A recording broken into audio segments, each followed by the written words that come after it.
दोस्तों, इंसान अवैध संबंधों में ना कि रिश्ते नाते भूलता है, बल्कि वो उन रिश्तों को भी भूल जाता है जो उसके खून के रिश्ते होते हैं। और शम्स ताहिर खान सर की एक कहावत है जो मुझे खासा पसंद भी है। शम्स ताहिर खान सर कहते हैं कि दुनिया के अंदर ऐसा कोई भी रिश्ता नहीं है जिस रिश्ते को कलंकित ना किया गया हो, और ऐसा कोई भी क्राइम नहीं है जिस क्राइम के अंदर रिश्ता शामिल ना हो। दोस्तों, आज की जो कहानी मैं आप लोगों को सुनाऊंगा, इस कहानी को सुनने के बाद में शायद आप लोग ये सोचने पे मजबूर हो जाएं कि आखिर आज के समाज में न जाने किस किस प्रवृत्ति के लोग रहते हैं। क्योंकि दोस्तों, मैं दावे के साथ कह सकता हूं, क्योंकि आज की जो कहानी मैं आप लोग को सुनाने वाला हूं, शायद आप लोगों ने इससे पहले इस तरीके की कोई भी कहानी सुनी हो। दोस्तों, इंसान बुरे काम कर तो लेता है, लेकिन उसको इस बात का अंदाज़ा बिल्कुल नहीं होता है, उसको ये आभास तक नहीं होता है कि जो बुरे काम वो कर रहा है, प्रकृति उन्हीं बुरे कामों की सज़ा उसे एक ना एक दिन देती ज़रूर है। इंसान चाहे प्लानिंग कितनी बड़ी कर ले, लेकिन जब बात पुलिस तक पहुंचती है और पुलिस इन्वेस्टिगेशन करती है, तो कातिल चाहे पाताल में छुप जाए या फिर आसमान पर चला जाए, आखिरकार गिरफ्तार होता है। उसकी प्लानिंग धरी की धरी रह जाती है, और उसका जब भेड़िए वाला चेहरा लोगों के सामने आता है तो हर कोई उसकी शक्ल को देखकर यही कहता है कि किस तरीके का मनहूस व्यक्ति है। तो ये पूरी कहानी सिलसिलेवार तरीके से दोस्तों मैं आप लोग को सुनाऊंगा, लेकिन आप लोगों से रिक्वेस्ट है कि इस चैनल को दोबारा से खड़ा करने में मुझे आप लोगों के सहयोग की ज़रूरत है। हालांकि पिछले कुछ समय से लगातार मैंने कुछ खामियां, कुछ गलतियां की हैं कि मैं आप लोगों के समक्ष रेगुलर बेसिस पे क्राइम स्टोरीज लेकर नहीं आ सका, लेकिन अब से मैं कोशिश करूंगा कि मैं डेली बेसिस पे आप लोगों के लिए क्राइम स्टोरीज लेके आऊँ, ताकि आप लोग अगर मुझसे जुड़े हुए हैं तो उसका फ़ायदा आप लोगों को मिल सके और आप लोग क्राइम से सावधान रह सकें, सतर्क रह सकें। तो फिर चलते हैं, सीधा सीधा इस कहानी का रुख करते हैं। दोस्तों, बात करें अगर आज की इस कहानी की, तो आज की इस कहानी की शुरुआत होती है उत्तर प्रदेश के कासगंज से। दरअसल इसी उत्तर प्रदेश के कासगंज में एक थाना पड़ता है, सुन्नगढ़ थाना। और ये जो सुन्नगढ़ थाना है, इसी सुन्नगढ़ थाने के पास में एक जगह पड़ती है नगली खमानी। और ये जो नगली खमानी है, इसी के पास में एक और जगह पड़ती है राम छितौनी, और राम छितौनी के पास में एक नहर है। दरअसल मैं बात कर रहा हूँ 25 दिसंबर साल 2025 की, और इसी 25 दिसंबर साल 2025 को शाम के तकरीबन 5 बजे के आसपास का समय होता है। कुछ लोग शाम के वक्त अपने कामों से अपने घर की तरफ लौट रहे होते हैं कि उसी समय लोगों को दिखाई पड़ता है कि नहर के पास में शायद कोई व्यक्ति जो कि लेटा हुआ है। लिहाजा कुछ लोग ऐसे होते हैं जिनको ऐसा लगता है कि इस व्यक्ति के पास जाना चाहिए। देखने से ऐसा लग रहा था कि ये कोई महिला है। हो सकता है लोग ये भी सोचते हैं कहीं महिला कोई गिर गई हो या फिर कुछ अनहोनी इसके साथ में हो गई हो। लिहाजा जो कोई भी लोग वहाँ पर मौजूद होते हैं वो उस महिला के नज़दीक, उसके समक्ष जाने की कोशिश करते हैं। लेकिन जैसे ही लोग उसके नज़दीक पहुँचते हैं, लोगों को ये समझने में देर नहीं लगती है कि इस महिला की मौत हो चुकी है। लिहाजा वहाँ पर जितने भी लोग मौजूद होते हैं, ये खबर एक दूसरे से होते होते उस पूरे इलाके के अंदर आग की तरफ फैल जाती है। लिहाजा इस बात की सूचना तुरंत पुलिस को दे दी जाती है। अच्छा, पुलिस को जब इस तरीके की सूचना मिलती है कि फला फला जगह पर एक महिला की डेड बॉडी पड़ी मिली है, पुलिस भी तुरंत आनंद फानंद में घटनास्थल वाली जगह पर पहुंच जाती है। लेकिन दोस्तों, जब वहां पर पुलिस पहुंचती है, जब तक वहां पर ऑलरेडी बहुत सारे लोग इकट्ठे हो चुके थे। अब पुलिस वाले उन लोगों से उनके बयान दर्ज कराते हैं कि पहले कौन आया, किसने क्या देखा। जो लोग वहां पर पहले पहुंचे थे वो पुलिस को अपने बयान दर्ज कराते हैं। उसके बाद में पुलिस उस डेड बॉडी की बहुत ही बारीकी से समीक्षा करती है। तो देखने से पता चलता है कि ये जो महिला है 22-23 साल के आसपास इसकी उम्र रही होगी, शादीशुदा महिला दिखाई पड़ रही है। लिहाजा उसके बाद में पुलिस वाले उस महिला की जब डेड बॉडी की बहुत बारीकी से समीक्षा करते हैं तो उसके हाथ में एक पर्ची दिखाई पड़ती है। अब हाथ के अंदर पर्ची है, लिहाजा पुलिस वाले उस पर्ची को पढ़ते हैं। अब पर्ची को पढ़ने के बाद में देखते क्या है कि इस महिला का जो नाम है वो शबनूर है, जो कि रहने वाली है कासगंज के पटियाला थाना के थोक भरगैंक गांव की। इसके पिता का नाम है इकरार अहमद। लिहाजा उसके बाद में अब पुलिस वालों को ये समझने में थोड़ी सी दिक्कत होती है कि आखिरकार इस महिला की यहाँ पर डेड बॉडी पड़ी हुई है और उसके हाथ में आखिरकार ये पर्ची कैसे आई। या तो किसी ने ये बताने की कोशिश की है ताकि कोई ये पहचान सके कि ये महिला फला फला जगह की रहने वाली है, या फिर ये भी हो सकता है कि कोई सुसाइड का मामला हो। तमाम तरीके की चीज़ें पुलिस के जहन में चलती रहती हैं। लिहाजा पुलिस वाले जो थे इकरार अहमद के घर पर, जो इकरार अहमद की पत्नी होती हैं यास्मीन, उन तक ये खबर भिजवाते हैं। अब जैसे ही ये खबर यास्मीन को मिलती है, यास्मीन का रो रो कर बुरा हाल हो जाता है, क्योंकि यास्मीन की एक बड़ी बेटी है, ये छोटी वाली बेटी थी जिसकी उसने शादी कर दी थी।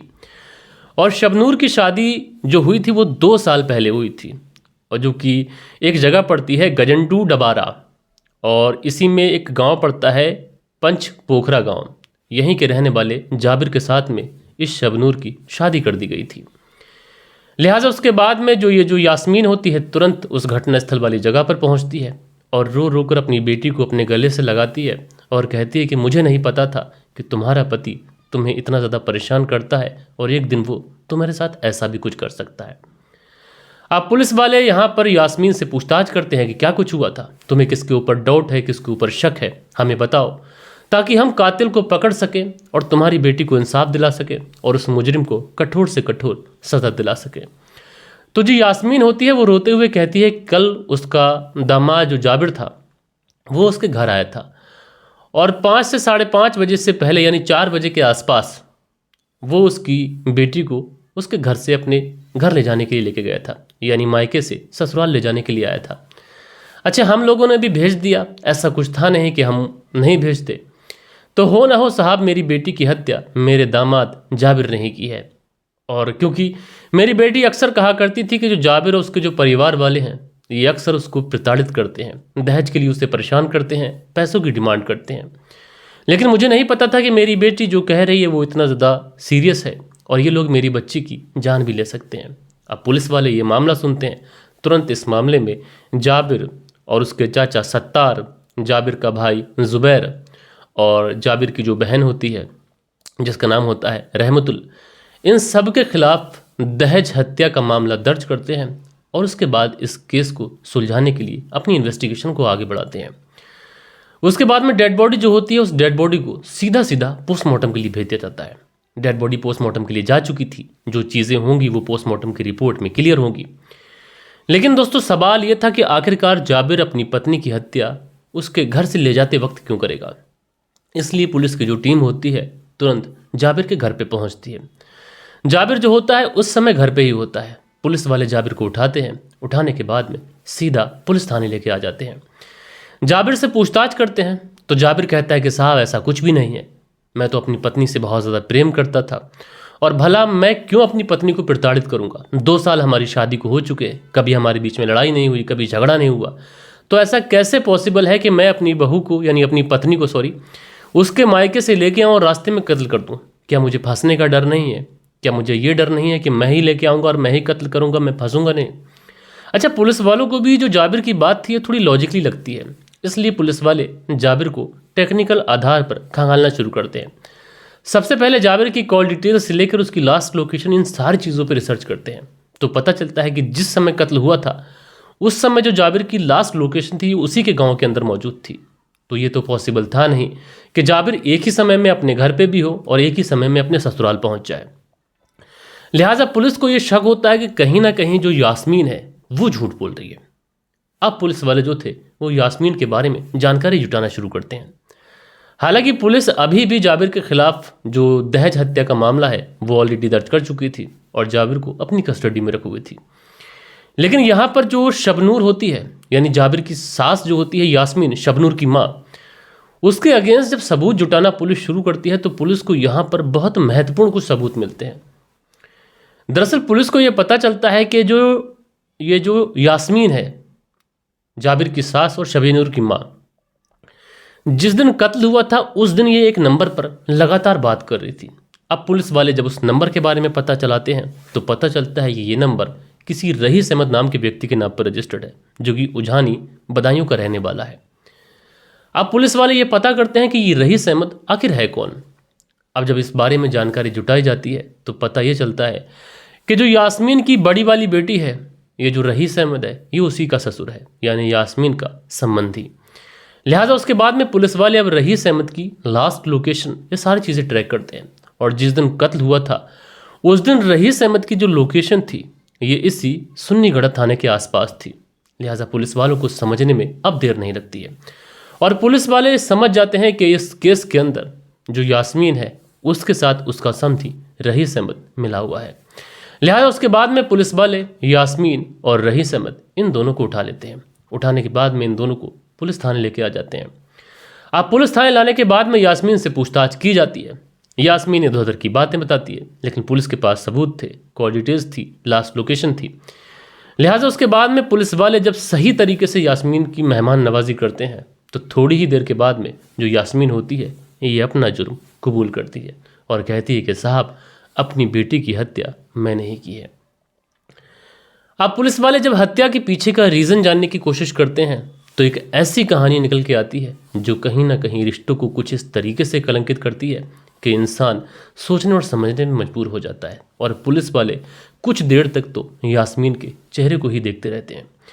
दरअसल जो यास्मीन होती है ये बताती है कि जब उसकी बड़ी वाली बेटी की शादी हुई थी तो शादी होने के बाद में उसके जो ससुर थे, यानी इससे यास्मीन के संबंधी रईस अहमद, ये अक्सर उसके घर पे आया जाया करते थे। और इसी बीच में रईस अहमद और यास्मीन के बीच में अवैध संबंध शुरू हो जाते हैं। और एक बार जब रईस अहमद और यास्मीन के बीच में अवैध संबंध शुरू होते हैं, यानी समधी और समधन के बीच में, तो फिर रुकने का नाम नहीं लेते। पहले तो ये दोनों घंटों घंटों फ़ोन पे बातचीत करते हैं, लेकिन जब कभी भी इन दोनों को मौका मिलता है ये दोनों एक दूसरे से मुलाकात भी कर लेते हैं और एक दूसरे से अवैध संबंध बनाते हैं। और अवैध संबंधों का सिलसिला ऐसा होता है कि ये एक बार जब शुरू हो जाता है तो फिर कभी रुकने का नाम नहीं लेता। लेकिन दोस्तों, बड़े बूढ़ों की एक कहावत है कि इश्क और मुश्क ये चीज़ें ऐसी होती हैं कि इनको इंसान कितना ही ज़्यादा छुपाए या फिर छुपाने की कोशिश करे, ये चीज़ें आखिरकार छुप नहीं पाती और इंसान को इस बात की खबर लग ही जाती है। और इस बारे में यास्मीन की जो छोटी वाली बेटी होती है शबनूर, जिसकी उम्र 22 साल के आसपास है, जिसका हाल ही में इस यास्मीन ने कत्ल किया है, आखिरकार शबनूर को उसकी माँ की करतूत के बारे में पता चल जाता है।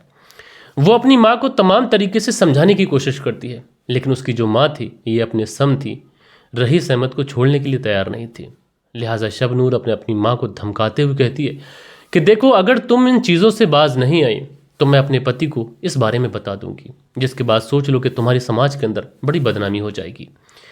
इधर जो यास्मीन होती है ये शबनूर से कहती है कि रईस अहमद, उससे तो मैं प्यार करती हूँ, लेकिन जो तुम्हारा पति जाबिर है वो तुम्हारे लायक नहीं है और तुम्हें जाबिर को तलाक देनी पड़ेगी।